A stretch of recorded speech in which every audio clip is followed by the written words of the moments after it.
Hello friends, जैसा कि हमने आपको पिछले वीडियो में 41 सी तक कवर किया था सीआरपीसी का। तो आज के वीडियो में हम धारा 41 के डी से चालू करेंगे। तो धारा 41 का डी देखिए क्या कहता है कि गिरफ्तार किए गए व्यक्ति को पूछताछ के दौरान अधिवक्ता से मिलने का अधिकार है। ये सेक्शन 41 डी कहता है कि जब किसी व्यक्ति को गिरफ्तार किया जाए तो उसको अधिवक्ता से मिलने का अधिकार है। फिर आता है धारा 42, अगर नॉन कॉग्निजेबल ऑफेंस असंज्ञेय अपराध पुलिस के सामने हो रहा हो, यदि वह व्यक्ति अपना नाम या निवास बताने से इनकार करता है तो उसे पुलिस बिना वारंट के गिरफ्तार कर सकती है, क्योंकि नॉन कॉग्निजेबल ऑफेंस जो होता है उसमें पुलिस ऑफिसर बिना वारंट के गिरफ्तार नहीं कर सकता। लेकिन अगर पुलिस के सामने अगर हो रहा है तो उसको पुलिस बिना वारंट के गिरफ्तार कर सकती है। अब इसमें पॉइंट क्या है, जब उसका असली नाम पता चल जाए तो उसे एक बॉन्ड साइन कराकर छोड़ दिया जाएगा। ये भी प्रावधान है, अगर उसका असली नाम पता चल जाता है तो उसको एक बॉन्ड साइन करके छोड़ दिया जाता है। फिर इसमें अगला पॉइंट है कि अगर 24 घंटे के अंदर उसका नाम व पता नहीं चलता है तो पुलिस ऑफिसर का ये ड्यूटी है कि वह मजिस्ट्रेट के सामने उसको प्रस्तुत करेगा। ठीक, अब बात करते हैं धारा 43 की। तो धारा 43 देखिए क्या कहता है कि प्राइवेट व्यक्ति द्वारा गिरफ्तारी और उसकी प्रक्रिया क्या है। जब किसी व्यक्ति ने संज्ञेय अपराध किया हो, पहला पॉइंट। दूसरा, वो व्यक्ति जिसे राज्य द्वारा अपराधी घोषित कर दिया गया हो, तो ये प्राइवेट व्यक्ति द्वारा गिरफ्तारी और उसकी प्रक्रिया है। ठीक, ये सेक्शन 43 है हमारा। अब हमारा आता है धारा 44, मजिस्ट्रेट के द्वारा गिरफ्तारी। अब इसमें क्या कहता है कि जैसे कोई कार्यपालक मजिस्ट्रेट या कोई न्यायिक मजिस्ट्रेट के प्रेजेंस में, उपस्थिति में, अगर उसके सामने कोई अपराध हो रहा है तो वह खुद भी गिरफ्तार कर सकता है या तो किसी ऐसे व्यक्ति को बोल सकता है गिरफ्तार करने के लिए। लेकिन इसमें कंडीशन क्या है कि उसकी स्थानीय अधिकारिता होनी चाहिए और वारंट जारी करने में भी सक्षम है। उस स्थानीय अधिकारिता का मतलब होता है कि जिस एरिया, जिस कोर्ट में वो बैठता है उसकी जो स्थानीय क्षेत्र है कि कहाँ से कहाँ तक वो कवर करता है। फिर आता है हमारा धारा 45। तो धारा 45 देखिए क्या है कि सशस्त्र बलों के सदस्यों की गिरफ्तारी से संरक्षण। ये केंद्र सरकार की अनुमति से गिरफ्तार कर सकता है, वैसे नहीं कर सकता है। अगर जैसे सीआरपीएफ में है या सीआईएसएफ में है या सेंट्रल रिजर्व फोर्स में है तो उनको केंद्र सरकार की अनुमति से गिरफ्तार किया जा सकता है। अब इसमें आता है धारा 46, गिरफ्तारी कैसे की जाएगी। ठीक है, तो ये सब मेंस में क्वेश्चन पूछा जाता है। तो गिरफ्तारी कैसे की जाएगी, व्यक्ति को छू कर या पकड़ कर की जा सकती है। अब देखिए 2009 में एक पॉइंट जोड़ा गया कि महिला को केवल बोलकर या तो केवल महिला पुलिस के द्वारा ही गिरफ्तार किया जा सकता है। अगर गिरफ्तारी से बच रहा है, अगर वह व्यक्ति गिरफ्तारी से बच रहा है या भाग रहा है तो पुलिस बल या अन्य साधनों का प्रयोग कर सकती है। जान से नहीं मार सकती है, लेकिन अन्य साधनों का प्रयोग कर सकती है या बल का प्रयोग कर सकती है अगर वह अपराधी भाग। और अगर आसानी से अपने आप को सरेंडर कर रहा है तो फिर बल प्रयोग करने का कोई राइट नहीं बनता। फिर अगला है, अगर उस व्यक्ति का अपराध आजीवन कारावास या मृत्यु से दंडित नहीं है तो पुलिस ऑफिसर उसकी मृत्यु भी नहीं कर सकते। ठीक है। अच्छा, अब देखिए सन 2005 में एक ये एमेंड किया गया कि स्त्री को रात में गिरफ्तार नहीं कर सकते।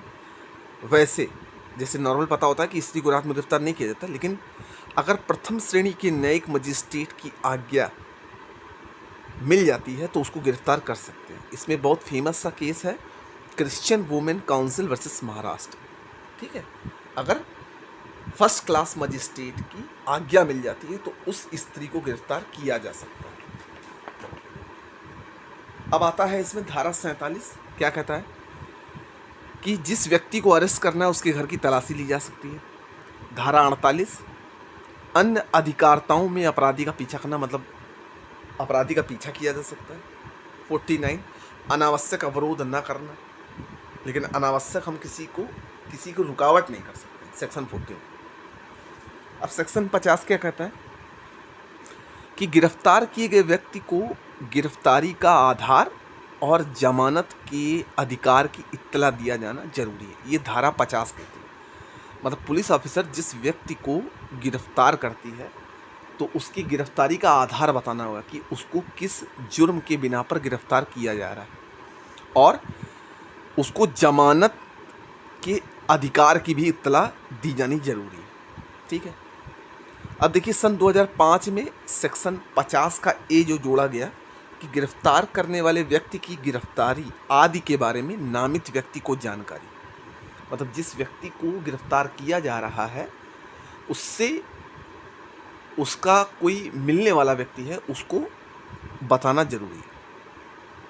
अब इसमें एक पॉइंट आता है कि मजिस्ट्रेट, ये देखिए मजिस्ट्रेट का ये कर्तव्य है कि वह वो डिसाइड कर ले, ये निश्चित कर ले कि गिरफ्तार व्यक्ति के रिश्तेदार या जिसे वह जानता है उससे इत्तला किया गया, मतलब उसको बताया है या नहीं। तो ये धारा 50 का ये कहता है जो सन 2005 में जोड़ा गया, इसको ध्यान रखिएगा। फिर आता है धारा 51, गिरफ्तार किए गए व्यक्ति की तलाशी। अब जो व्यक्ति गिरफ्तार, जिसको पुलिस ऑफिसर गिरफ्तार कर रहा है उसकी तलाशी लेने का अधिकार। फिर आता है धारा 52, तलाशी करते समय अगर कोई आक्रम आयुध को अधिग्रहण कर नहीं सकती, अगर कोई रिवॉल्वर लिया है या कोई ऐसा असलाह लिया है या कोई ऐसा इक्विपमेंट लिया है तो उसको अधिग्रहण करने की शक्ति है सेक्शन 52 में। अब सेक्शन 53 क्या है कि पुलिस अधिकारी की प्रार्थना पर चिकित्सा व्यवसायी द्वारा अभियुक्त की परीक्षा, पुलिस अधिकारी की रिक्वेस्ट पर उस व्यक्ति की चिकित्सा कराने की परीक्षा। जब पुलिस अधिकारी को लगे तो वो मेडिकल टेस्ट करा सकता है, जब पुलिस ऑफिसर को लगे। ठीक। अब इसमें देखिए सन 2005 में सेक्शन 53 ए जोड़ा गया कि रेप की अपराधी व्यक्ति की मेडिकल जांच होनी चाहिए तुरंत। जैसे इसमें एक केस है रिजपाल खन्ना वर्सेस स्टेट का। परीक्षा करने वाला डॉक्टर उसकी फुल डिटेल समय सब कुछ अंकित करेगा। जो डॉक्टर होगा वो गवर्नमेंट डॉक्टर होगा और रेप विक्टिम की या उस अपराधी की फुल डिटेल, सारी जानकारी को सब कुछ अंकित करेगा अपने रजिस्टर पर। अब आता है सेक्शन 54 कि गिरफ्तार व्यक्ति का मेडिकल टेस्ट, जो व्यक्ति गिरफ्तार हुआ है उसका मेडिकल टेस्ट। इसमें दो केसेस हैं, DK बसु वर्सेस स्टेट का, और ये एक केस है, इसको आप ध्यान रखिएगा, ये सब केस लिखने को आते हैं। ठीक है। तो ये सेक्शन 54 हो गया।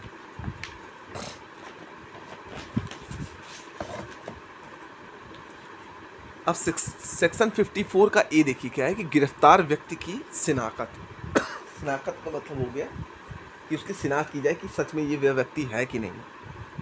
फिर आता है धारा 55, तो पुलिस अधिकारी वारंट के बिना गिरफ्तार करने के लिए अपने अधीनस्थ को भेज सकता है। पुलिस अधिकारी वारंट के बिना गिरफ्तार करने के लिए अपने अधीनस्थ को भेज सकता है, बेच नहीं सकता, भेज सकता है। ठीक है। अब देखिए सन 2009 में इसी में एक संशोधन हुआ कि 55 का एक गिरफ्तार व्यक्ति का स्वास्थ्य और सुरक्षा ये पुलिस ऑफिसर की जिम्मेदारी है। धारा 56, गिरफ्तार व्यक्ति को मजिस्ट्रेट के सामने जल्द से जल्द पेश करना। जैसे आपने सुना होगा कि 24 घंटे तक ही आप थाने में रख सकते हैं, उसके बाद आपको मजिस्ट्रेट के सामने पेश करना पड़ता है। धारा 57, गिरफ्तार व्यक्ति को 24 घंटे से ज़्यादा लॉकअप में नहीं रह सकते। ये धारा 57 कहता है, ध्यान रखिएगा, बहुत इंपॉर्टेंट है।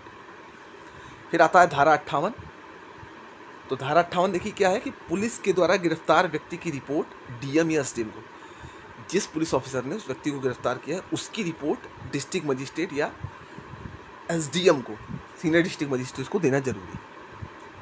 फिर आता है धारा 59, गिरफ्तार व्यक्ति कब छोड़ा जा सकता है, बेल द्वारा, ऑर्डर द्वारा या मजिस्ट्रेट के द्वारा, ये उसके राइट। फिर आता है सेक्शन 60, धारा 60 क्या कहती है, अगर गिरफ्तार व्यक्ति भाग जाता है तो पुलिस ऑफिसर उसे पूरे भारत में कहीं से भी पकड़ सकता है। अगर जिस पुलिस ऑफिसर ने उस व्यक्ति को पकड़ा अगर वो भाग जाता है तो पुलिस ऑफिसर उसे पूरे भारत में कहीं से भी पकड़ सकता है। फिर धारा 60 का गिरफ्तारी दंड संहिता के अनुसार ही किया जाना।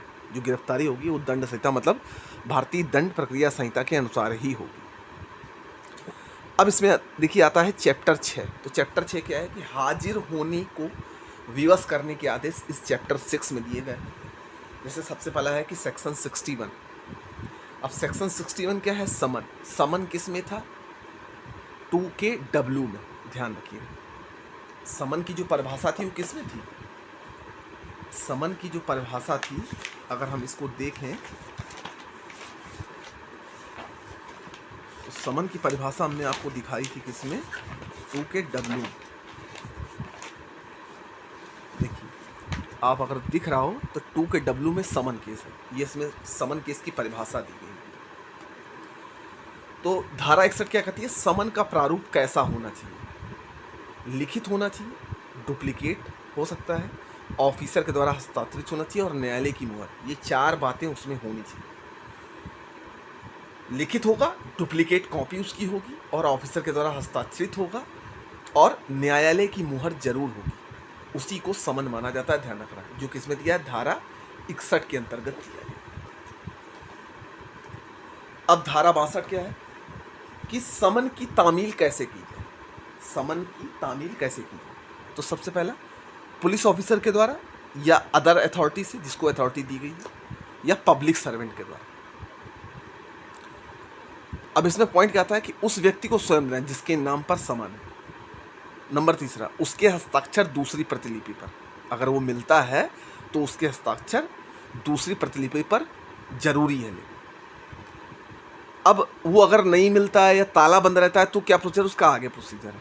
धारा 63, निगमित निकाय और सोसाइटी पर समन की तामील सचिव, मैनेजर, प्रिंसिपल ऑफिसर द्वारा। निगमित निकाय या सोसाइटी है कोई, तो वहाँ पर हम तामील किसको देंगे? उसके सचिव को देंगे, मैनेजर को देंगे या प्रिंसिपल ऑफिसर को देंगे, जो वहाँ का हो। फिर आता है धारा 66, सरकारी सेवक पर तामील। सरकारी सेवक मतलब जो गवर्नमेंट एम्प्लॉय हो, उस पर तामील कैसे की जाएगी समन की? तो हेड इंचार्ज को देना होगा, जो उस ऑफिस का हेड इंचार्ज होगा उसको देंगे। धारा 69, धारा 69 क्या कहता है? विटनेस, गवाह को भेजने वाली तामील। गवाह को जो तामील जो भेजी जाती है समन की, वो बाई पोस्ट भेजी जाती है। अब धारा 64, देखिए इसमें कुछ उल्टा सीधा होगा तो कंफ्यूज मत होइएगा। धारा 64 क्या है? जब समन किए गए व्यक्ति ना मिल सके तब तामील। जैसे जिस व्यक्ति के नाम पर समन है और समन जब देने जाएगा अथॉरिटी का कोई या पुलिस ऑफिसर के द्वारा, अगर वह व्यक्ति नहीं मिलता है, उस व्यक्ति के किसी एडल्ट मेंबर को भेज सकता है, ठीक है, बालिग जो होगा। सर्वेंट को मेंबर नहीं माना जाता, ये आप ध्यान रखिएगा, ये बहुत इंपॉर्टेंट पॉइंट है कि सर्वेंट को मेंबर नहीं माना जाता। दूसरा पॉइंट, चाइल्ड और फीमेल को उस समन की कॉपी नहीं दे सकते हैं। ये बहुत इंपॉर्टेंट पॉइंट है कि चाइल्ड और फीमेल को समन की कॉपी नहीं दी जाती है, बच्चे और महिला को नहीं दी जाती है। उस व्यक्ति को, नौकर को मेंबर नहीं माना जाता है, दूसरा कोई व्यक्ति होगा उसको माना जाता है। अब धारा 65, जब धारा 62, 63 और 64 से समन नहीं दे पा रहा है तो वह घर के सामने गेट पर चिपका सकता है। जैसे मान लीजिए जो पुलिस ऑफिसर के द्वारा अथॉरिटी कोई ऑफिसर जब उस व्यक्ति को समन देने जा रहा है और अगर वो नहीं मिलता है, ताला बंद रहता है, तो वही जब कहा जा रहा है कि जब धारा 62, 63, 64 से समन नहीं दे पा रहा है तो वह घर के सामने वाले गेट पर चिपका सकता है। ठीक, देखा होगा आपने। धारा 67, स्थानीय सीमाओं के बाहर तामील। अगर मान लीजिए कि स्थानीय सीमा के बाहर है वह व्यक्ति जिसको तामील देनी है, तो न्यायालय उस क्षेत्र के मजिस्ट्रेट को 2 प्रतियां भेजेगा। मतलब अगर कोई बाहर दूसरे राज्य का मुजरिम, तो उसको समन की तामील कैसे दी जाएगी बुलाने के लिए? तो वो क्या करेगा, उस क्षेत्र के मजिस्ट्रेट को 2 प्रतियां भेजेगा। प्रतियां मतलब 2 कॉपी भेजेगा। फिर धारा 68, धारा 67 में दिया गया समन दूसरे कोर्ट का मजिस्ट्रेट उपस्थित न होने पर सपत्र पत्र भेजेंगे ताकि यह मान लिया जाए कि उसने समन भेज दिया। अब अगर वो मजिस्ट्रेट उपस्थित नहीं होता है तो शपथ पत्र भेजेंगे ताकि ये मान लिया जाएगा कि उसने समन भेज दिया। अब बात करते हैं धारा 70 की। तो गिरफ्तारी के वारंट का प्रारूप और अवधि। जो गिरफ्तारी का जो वारंट होता है, देखिए समन का प्रारूप दूसरा है, ये गिरफ्तारी के वारंट का प्रारूप, जो वारंट दिया जाता है कि भाई मेरे पास वारंट है गिरफ्तारी का, तो कैसा होना चाहिए? लिखित होना चाहिए, पीठासीन अधिकारी के हस्ताक्षर होने चाहिए और सील ऑफ कोर्ट मतलब न्यायालय की मुहर होनी चाहिए। ये फॉरम नंबर 2 और 3 में आप देखेंगे। सीआरपीसी के सबसे लास्ट में जब देखेंगे तो वहाँ फॉरम नंबर है, टोटल 56 है, जिसमें फॉरम नंबर 2 और 3 में गिरफ्तारी के वारंट का प्रारूप दिया, फॉर्मेट दिया गया है। ये सब मूट कोर्ट में जब फाइल लिखने को आती है तो उसमें लिखा क्वेश्चन पूछा जाता है कि गिरफ्तारी के वारंट का प्रारूप कैसा होता है। तो ये आपको फॉर्म नंबर 2 और 3 में मिलेगा। सीआरपीसी की जब वो बुक होगी आपके पास, उसके सबसे लास्ट में दिया गया होगा। अधिकतर ये बच्चों को नहीं पता होता है, जिसके लिए मैंने बता दिया। एक्चुअली मैं भी सीख ही रहा हूँ, कोई मैं बहुत बड़ा स्पेशलिस्ट नहीं हूँ। अब बात करते हैं धारा 71, प्रतिभूति लिए जाने का निर्देश देने की शक्ति। अब प्रतिभूति क्या होता है? वारंट जारी करने वाला न्यायालय के समक्ष प्रस्तुत हो, जो वारंट जारी करता है वो कोर्ट के सामने प्रस्तुत हो, उसके लिए तब वह अपनी हाजिरी के पर्याप्त प्रतिभूति सहित बंद पत्र निष्पादित करता है।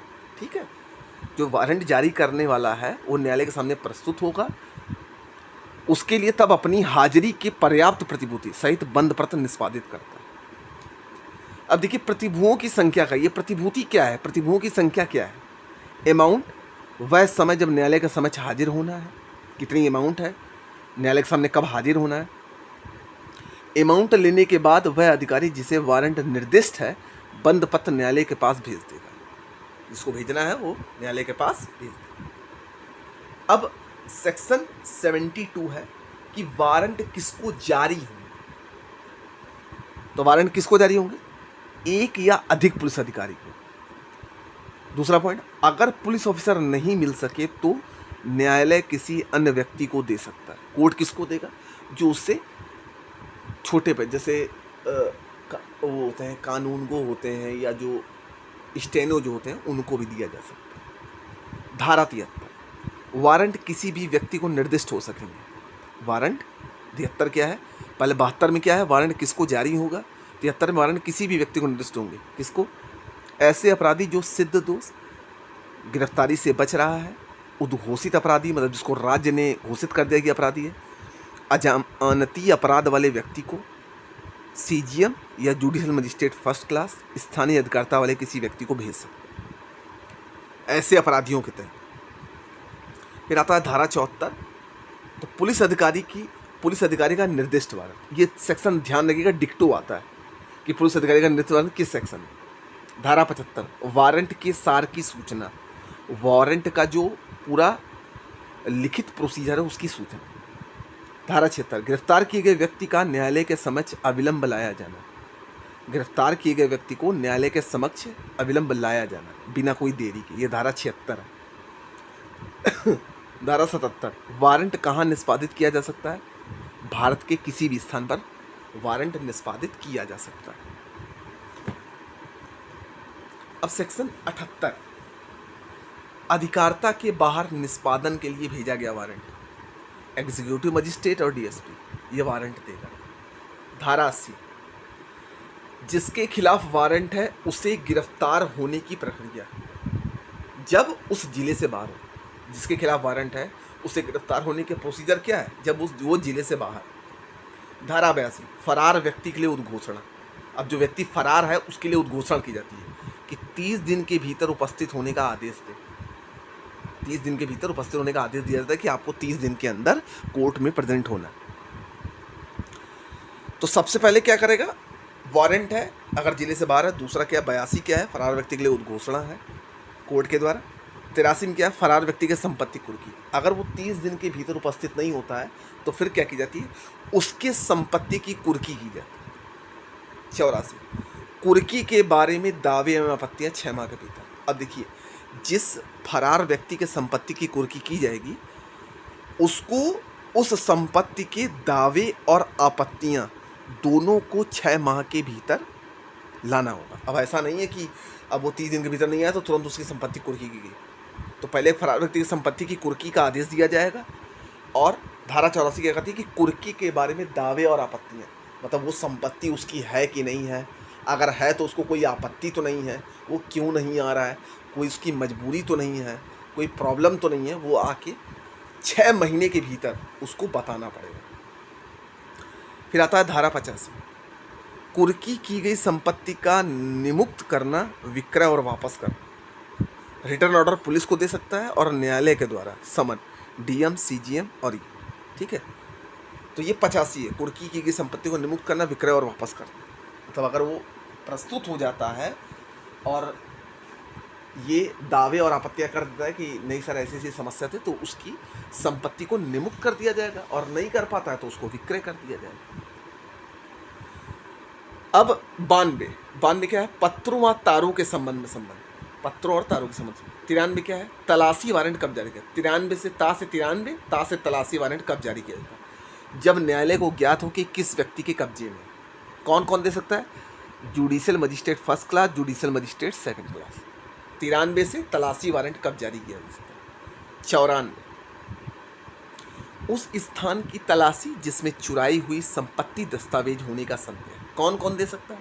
DM, SDM, first class magistrate. ये ध्यान रखिएगा कि धारा 94 में पूछा जाएगा कि उस स्थान की तलाशी जिसमें चुराई हुई संपत्ति के दस्तावेज होने का संदेह है, इसको कौन जारी कर सकता है? तो district magistrate, SDM, first class magistrate, ये लोग कर सकते हैं। फिर 97 क्या है?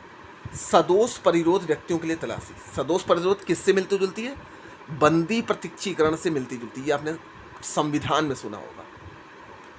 7 से 97, 7 से सदोष परिरोध। आईपीसी में भी आपने सुना होगा सदोष परिरोध, सदोष अवरोध। 97 से सदोष परिरोध व्यक्तियों के लिए तलाशी, ये बंदी प्रत्यक्षीकरण से मिलती जुलती है। फिर धारा 98, अपहृत स्त्रियों को वापस करने या विवश करने की शक्ति है। 98, जिन स्त्रियों को अपहरण किया गया है तो उनको विवश करने की शक्ति, धारा 98। फिर आता है धारा 104, पेश दस्तावेज के परिबद्ध करने की शक्ति। ये सब उतना इंपॉर्टेंट नहीं, लेकिन जो मैं बता रहा हूँ आपको वो खासकर बहुत इंपॉर्टेंट है। इस पर आप ध्यान दीजिएगा ताकि आपको दिक्कत ना हो। ठीक है, अब देखिए धारा 108, राजद्रोहात्मक बातें फैलाने वाले व्यक्ति से सदाचार की प्रतिभूति। राजद्रोहात्मक बातें मतलब जो राज्य के खिलाफ गलत सलत बातें फैला रहा है, उस व्यक्ति से सदाचार की प्रतिभूति ली जाती है। ठीक है।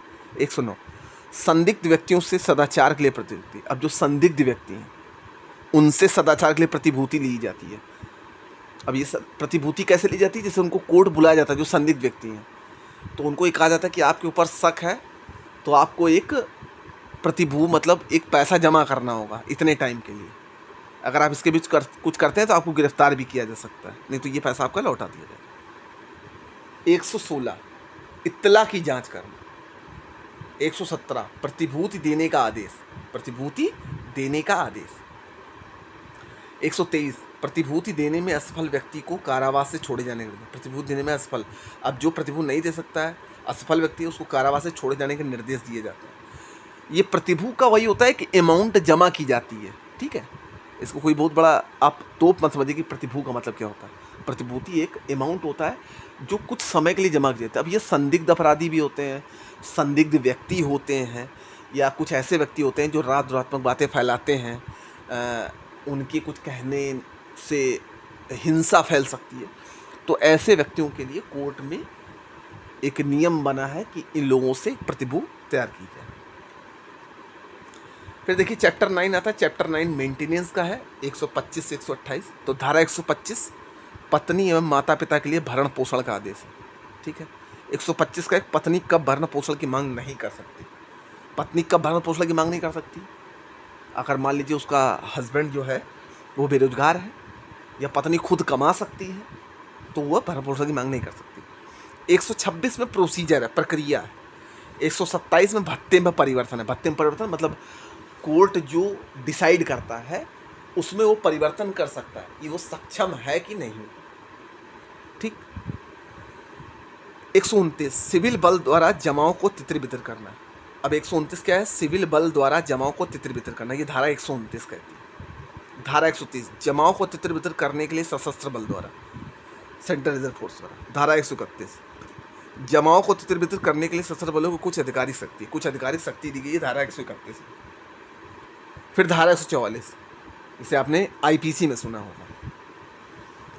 न्यूसेंस, बाधा, आशंकित खतरे के मामलों में मजिस्ट्रेट के आदेश जारी करने की शक्ति। ये धारा 140 कौन? मजिस्ट्रेट जारी करता है, ध्यान रखना। ये प्रशासनिक आदेश होता है कि धारा 144 जो लगी हुई।